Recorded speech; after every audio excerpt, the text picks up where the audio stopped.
নিয়োগ দুর্নীতি মামলায় দীর্ঘ আইনি লড়াইতে জিতলেন পার্থ চট্টোপাধ্যায়।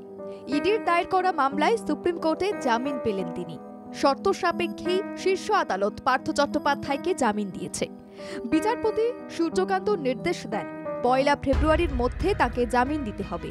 ট্রায়াল কোর্টে সম্পূর্ণভাবে সহযোগিতা করার নির্দেশও দিয়েছে শীর্ষ আদালত।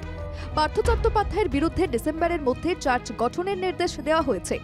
ইডির তরফে তার জামিনের বিরোধিতা করা হয়। কেন্দ্রীয় তদন্ত সংস্থা সওয়াল জবাবে তুলে ধরে পার্থ চট্টোপাধ্যায় প্রভাবশালী, তাকে মুক্তি দেওয়া ঠিক হবে না।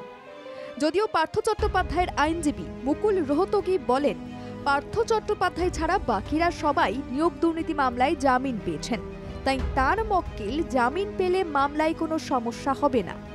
উল্লেখ্য, এই মামলার শুনানি প্রক্রিয়া শেষ হয় ৪ ডিসেম্বর। রায় ঘোষণা স্থগিত রাখা হয়। শুক্রবার সর্বোচ্চ আদালত পার্থ চট্টোপাধ্যায়কে ইডির মামলায় জামিন দিলেও তাঁর জেল মুক্তির সম্ভাবনা আপাতত নেই বলেই মনে করা হচ্ছে।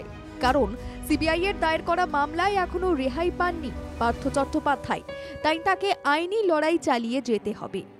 উল্লেখ্য, ইডির মামলায় পার্থ চট্টোপাধ্যায় জামিন পেলেও সিবিআই এর দায়ের করা মামলা নিম্ন আদালতে বিচারাধীন। সেই মামলায় এখনো জামিন পাননি পার্থ চট্টোপাধ্যায়। শীর্ষ আদালতে পার্থ চট্টোপাধ্যায়ের আইনজীবী মুকুল রোহতগি আর্জি করেন, অন্যান্য অভিযুক্তরা আগেই জামিন পেয়েছেন, যার মধ্যে অন্যতম হলেন অর্পিতা মুখোপাধ্যায়। সর্বোচ্চ আদালত পার্থ চট্টোপাধ্যায়কে জামিন দিয়েছে। তবে পার্থ চট্টোপাধ্যায়কে তদন্ত প্রক্রিয়ায় সব রকম সহযোগিতা করার নির্দেশও দিয়েছে সুপ্রিম কোর্ট। পার্থ চট্টোপাধ্যায় জামিন পেলেও সরকারি পদে থাকতে পারবেন না বলেও স্পষ্ট বার্তা দিয়েছে সর্বোচ্চ আদালত। ব্যুরো রিপোর্ট, বাংলা জাগো।